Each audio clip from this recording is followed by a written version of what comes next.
बिस्मिल्लाहिर्रहमानिर्रहीम। Exercise 3.5 question number 3, find the value of A. इस exercise में आपको बता रहे कि ए की वैल्यू फाइंड कर दें।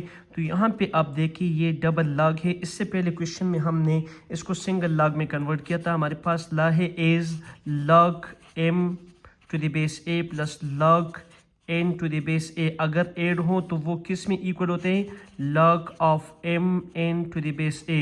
एडिशन को हम मल्टीप्लिकेशन में कन्वर्ट करते हैं तो ये क्या होगा? Log of 6 multiplied by 7 to the base 2 is equal to log of a to the base 2. 6 7s are 42.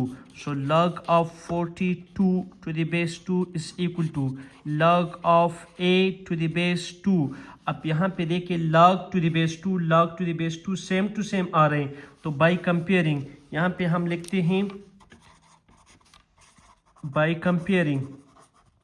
तो हम कंपेयर करते हैं किसको? इसको कंपेयर करते हैं। ये इम्प्लाइज का साइन लगा दें तो 42 इज इक्वल टू ए और ए इज इक्वल टू 42। इसके एक और कंसेप्ट भी है कि ये दोनों कैंसिल होते हैं। Log to the base 2 log to the base 2 cancel होते हैं, या एंटी लॉग से भी ये कैंसिल होते हैं।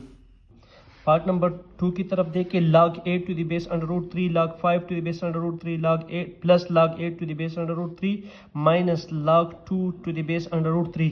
इससे पहले क्वेश्चन में हमने ये किया था कि 2-3 log को सिंगल log में कन्वर्ट करें।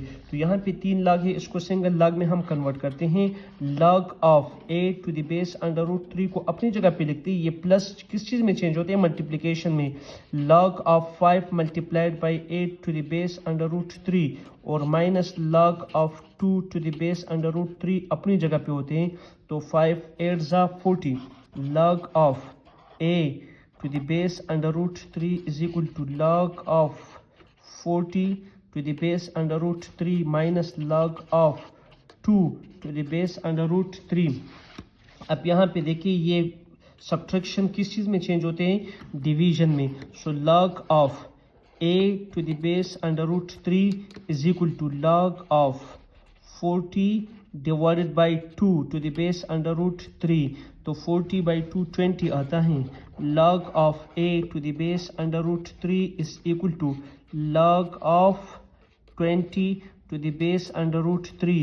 again log of to the base 3 log of to the base under root 3 same है। एम्प्लाइज डेट भी आप लगा सकते हैं या बाई कंपेयरिंग भी लगा सकते हैं। a इज इक्वल टू 20, तो a की वैल्यू क्या है? 20।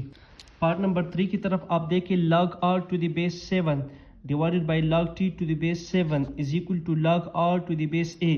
तो ये जो है हमारे पास फोर्थ लॉ के मुताबिक है। log n to the base a divided by log m to the base a। यहाँ पे भी देखिए log बेस 7 है, बेस 7 है और log की वैल्यू r और तो log की r और t यहाँ पे चेंज है। इसमें भी n और m क्या है? चेंज है। तो ला देखिए n log n to the base m है। तो यहाँ पे भी हमारे पास ये इसी के मुताबिक हम करते हैं log of r to the base t। यहाँ की जो log की वैल्यू है वो log की वैल्यू रह जाएगा और नीचे की जो log की वैल्यू है वो बेस में कन्वर्ट होगा। इस log को देखते हुए is equal to log of r to the base a। अब कंपेयर करें बाय कंपेयरिंग एम्प्लाइज डेट, तो यहाँ पे भी log r और यहाँ पे भी log r है। यहाँ पे बेस t है और यहाँ पे बेस a है। तो कंपेयरिंग से t is equal to a की इक्वल। तो पार्ट नंबर 4 की तरफ देखें, log 25 to the base 6 minus log 5 to the base 6। यहाँ पे माइनस है, हमारे पास ला अप्लाई होते as log of m to the base a minus log of n to the base a। ये किसकी इक्वल होते हैं? log of m divided by n to the base a।